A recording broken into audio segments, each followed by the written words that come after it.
ऐसे ही जब गंगा और रमेश घर की ओर जा रहे थे, तभी रास्ते में अचानक गंगा की नजर उन चाचा पर पड़ गई जिनके साथ वो कल ही माँ के घर से अपने ससुराल आई थी। अरे चाचा जी, आप यहाँ? और चाचा जी, आप इस तरह उदास खड़े क्यों हैं? अरे बेटी, अब तुझे क्या ही बताऊं। जब से वो रिक्शा चलने लगा है ना, तब से बैलगाड़ी में जाने के लिए सवारी ही नहीं मिलती। आज तो अभी तक एक भी सवारी नहीं मिली। घर में थोड़ा सा भी राशन नहीं बचा है। यही सब सोचकर मन बहुत उदास हो गया है।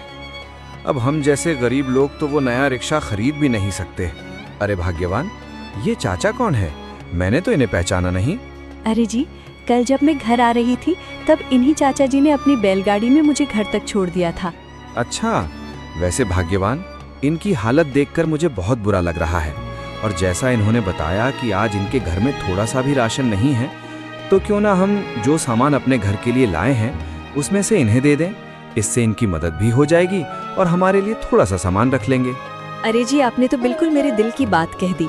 चलिए, हम अपने सामान में से इन्हें कुछ सामान दे देते हैं। चाचा जी, क्या आपके पास थैला है?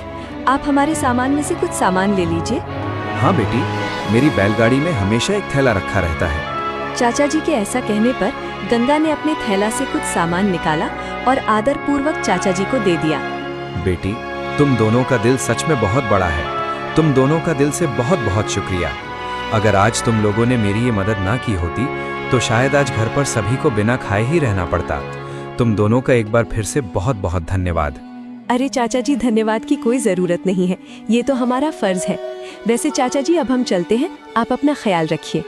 ऐसा कहकर गंगा और रमेश अपने घर की ओर चल पड़े।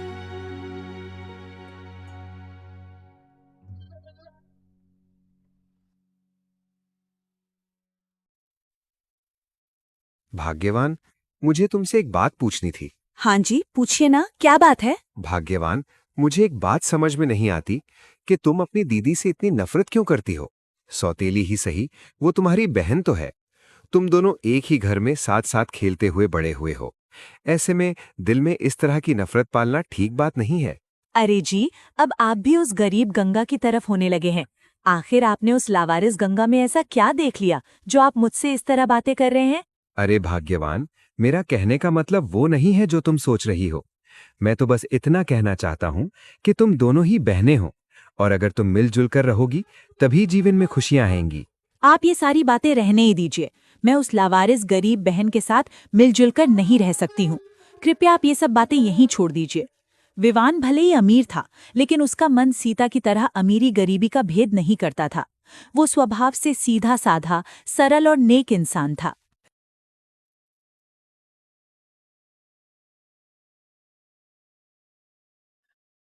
रामलाल अकेले चारपाई पर हाथ बांधे बैठे थे और मन ही मन खुद से बातें कर रहे थे। पता नहीं भाग्यवान और सीता गंगा से क्यों इतना नफरत करती हैं। सौतेली हुआ तो क्या हुआ, वो भी इसी घर की बेटी है। आज जो मैंने बाजार जाते देखा, उसके बाद तो सीता ने हद ही कर दी। सबके सामने बाजार में अपनी दीदी से वैसा व्यवहार कौन करता है भला। अब ऐसे और नहीं चलेगा। मुझे रमेश से मिलकर अच्छे से बात करनी पड़ेगी।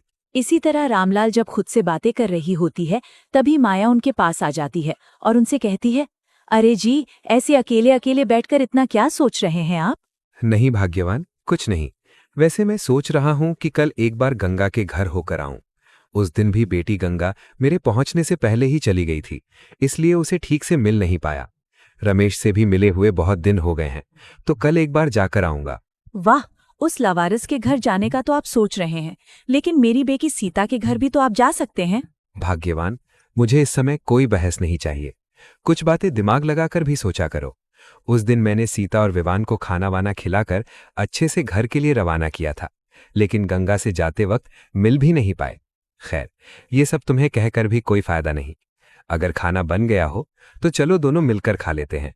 रामलाल के ऐसा कहने पर माया ने कुछ नहीं कहा और दोनों खाना खाने रसोई में चले गए।